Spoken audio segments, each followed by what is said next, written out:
anyone who thinks this is an easy or glamorous job, you are wrong. So, Subaru has come out with their new Outback, and no, they are not making us wait a whole year for the Wilderness Edition. They are giving it to us right now, and boy, they couldn't have picked a windier day to do it. So, Mike Danger is doing a full review on the first look of the actual regular Outback. So we're just going to focus on the details of the Wilderness. If you want to see that video, click on the link somewhere that I put it. It's probably blowing around in the wind just like I am. Okay, so the first thing that we're going to talk about is ground clearance. Their stones make it so much easier, you guys. I can't even deal with it. So, like the previous Outback Wilderness, you're going to have 9.5 inches of ground clearance, which is going to give you better geometry when it comes to off-roading. 20 degrees up front. You are 22 degrees in the rear and 20 degrees with your breakover angle, which the departure angle actually, yes, it's better than on the regular Subaru. Oh, I feel like one of those newscasters where like a fish is going to hit me in the face, but here we are. It is actually about a degree less than on the previous model, and you can see that's because of this sort of larger rear overhang here. Let's just talk about how it looks for just a quick second. So you can see it's a little bit more horizontal in shape. It kind of has less wagon look to it, more SUV. I know how I feel about it, but I want to know how you guys feel about it, because this is, I think, a pretty big departure for this vehicle. And I think it's going to be a little bit polarizing for people. So tell me what you think in the comments about how this exterior looks to you.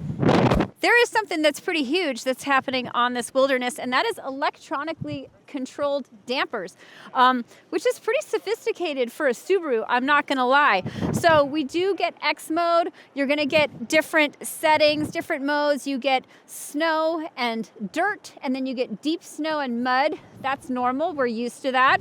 But it's going to shift around, not just the torque vectoring, not just the throttle mapping, but now it's also going to adjust the ride for you, which should hopefully make it a little more comfortable. I can't wait to drive it and see just how pronounced those adaptive dampers are, which is pretty awesome.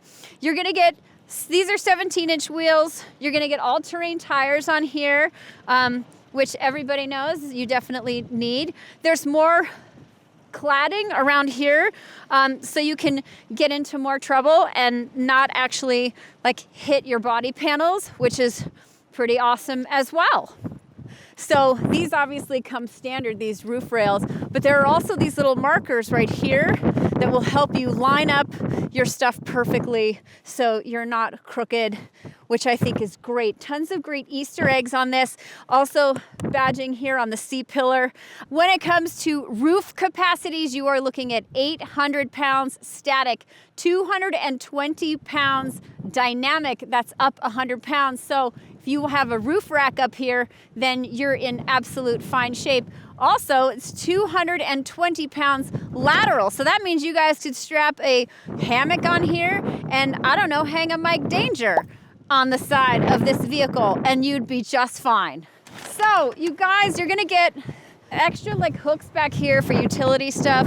It can come with a molly board on here, which is awesome to hang things, which is really great. As Mike will show you in more detail, there's the new kind of tonneau cover that they've got back here. And then you can see like all these cool little Easter eggs up here. This will tell you all the things you can fit. You could fit a whole shark on top of your car, just in case you want to do that. That looks like a television maybe, I don't know.